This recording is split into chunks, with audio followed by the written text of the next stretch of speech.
Bonjour tout le monde. Nous avons vu dans mes précédentes vidéos les types M4 et AK, qui représentent globalement la gamme des fusils d'assaut. Nous avons vu également les PA, les répliques de poing, avec les GBB pour Gas Blowback, qui sont plutôt destinés pour le combat rapproché avec une portée d'environ 10 à 15 mètres. Nous avons également vu les SMG avec notamment le P90, qui sont plus compacts et plus maniables qu'un fusil d'assaut standard. Et il nous reste donc à voir plus ou moins 3 catégories de répliques. En tout cas, à mon sens, il en reste 3 très importants. Il reste donc les snipes, que nous verrons plus tard, les pompes, à gaz ou spring également que nous verrons plus tard, et le sujet de cette vidéo, vous l'aurez compris, les DMR ou anti-snipe. Il y a un débat sur le terme, mais globalement on va appeler ça les DMR et les anti-snipe.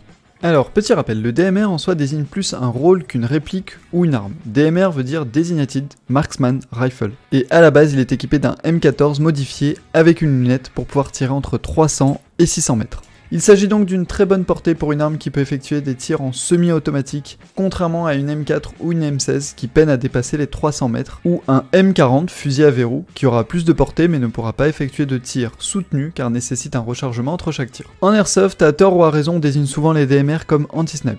Pour être plus précis, il s'agit d'une réplique normalement bloquée en semi, avec un canon de plus de 400 mm et une lunette, avec une puissance entre 380 et 410 fps. Cela permet en théorie à la réplique d'avoir plus de portée qu'une M4 ou AK standard par exemple, qui elle sera limitée à 350 fps pour la plupart des associations.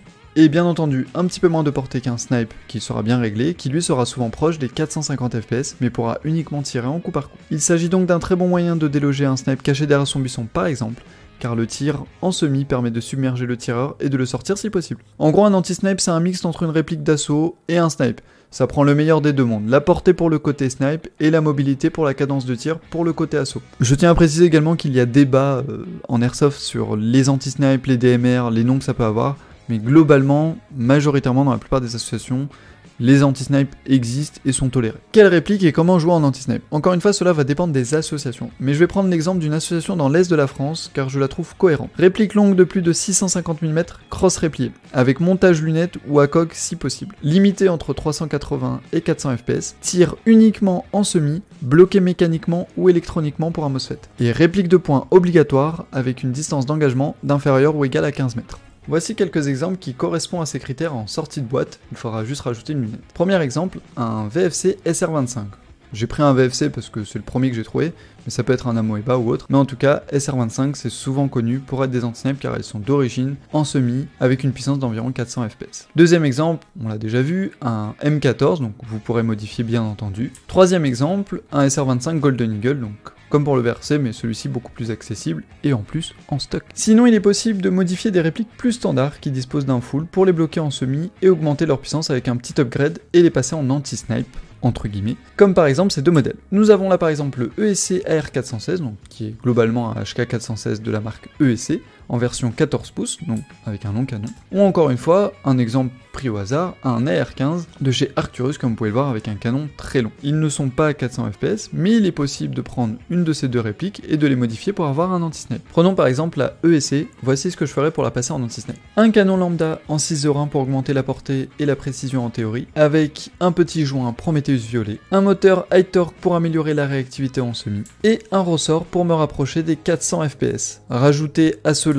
un silencieux pour le style, et une lunette Mustang un peu chère mais bien pratique et bien stylée également. Pour le bloquer en semi, soit un petit trou sur le corps de la réplique pour bloquer le selector plate et pour ne pas faire de full, ou alors un MOSFET Titan par exemple pour bloquer électroniquement la réplique en semi. Pour les petits budgets, moi personnellement je suggère la méthode mécanique via un trou à travers le corps de la réplique ou au niveau de la gearbox, une petite modification au niveau du selector plate. Sans mettre la lunette dans mon panier car elle n'est pas en stock, et souvent les joueurs peuvent déjà avoir des lunettes sur leur snipe ou autre que vous pourrez récupérer, ça nous fait un total de 380 €, réplique y compris. Alors bien entendu il s'agit d'un upgrade simple, on pourra aller beaucoup plus loin dans l'upgrade pour que ce soit plus performant, mais c'est déjà pas mal et ça vous permet de jouer en anti-snipe dans pas mal d'associations. Donc voici 380 € avec un 416 modifié et tout ce qu'il faut pour avoir une bonne portée et une bonne précision. Libre à vous après de switcher certains éléments, mais en tout cas tous ces éléments seront compatibles. Alors attention, il s'agit d'un anti-snipe basé sur les réglementations d'une association particulière. Elle ne marche pas forcément partout, donc n'hésitez pas à vous renseigner avant de faire ce type d'upgrade. De plus, il s'agit d'une vision simple de l'anti-snipe. Il peut y avoir débat dans la communauté, donc attention, ce que je dis est valable uniquement pour un terrain,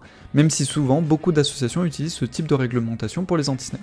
Avant de finir cette vidéo, je fais juste une parenthèse pour dire que portée n'est pas forcément synonyme de puissance. Attention, il est parfaitement possible aujourd'hui d'avoir une réplique à environ 350 fps et d'avoir autant de portée qu'une réplique à 400 fps, ou inversement, il est même possible d'avoir des répliques à 380 fps qui auront autant de portée qu'un snipe à 450 fps. Ça va dépendre de plein de paramètres, ça va dépendre des réglages, ça va dépendre des produits que vous avez mis dans la réplique, du canon, de votre joint, de votre appui, du grammage de billes, etc. etc.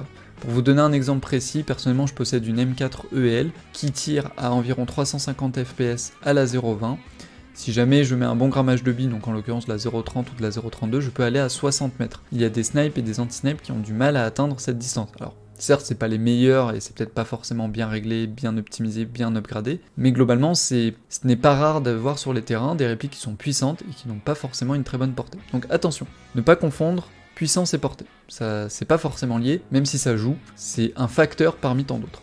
Dans tous les cas, cette parenthèse va nous amener à un prochain point qui va être sur ma prochaine vidéo, qui va être sur tout simplement les grammages de billes. C'est très important et ça va nous permettre de mieux comprendre qu'est-ce qui peut faire qu'une réplique a une bonne portée. Encore une fois, je le rappelle, ces vidéos sont destinées plutôt aux débutants, donc nous allons voir étape par étape, et je vais essayer de ne pas sauter d'étape pour mieux comprendre qu'est-ce qui fait la portée et la précision d'une réplique. Il y a plein de choses à voir, donc là pour l'instant nous avons vu un petit peu toutes les répliques, maintenant nous allons commencer à rentrer un petit peu plus dans les détails, dans l'interne. Avant cela, je vais voir rapidement le grammage des billes, et après nous allons voir en interne qu'est-ce qui se passe, qu'est-ce qui fait que vous pourrez améliorer la portée et la précision de vos répliques. Bon sinon, parenthèse fermée, vous, c'est quoi votre config pour un anti-snipe?